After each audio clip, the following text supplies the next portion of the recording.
We're seeing that people like are just going to grocery stores and convenience stores. You know, they're buying up all the toilet paper. You can't find Purell to save your damn life in DC.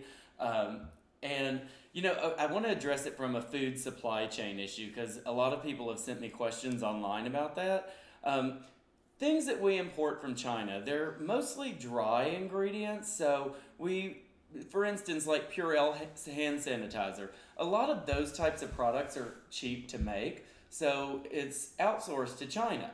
And that's why you don't see a lot of Purell around because we can't just make a lot of it and get it, get it distributed that quickly.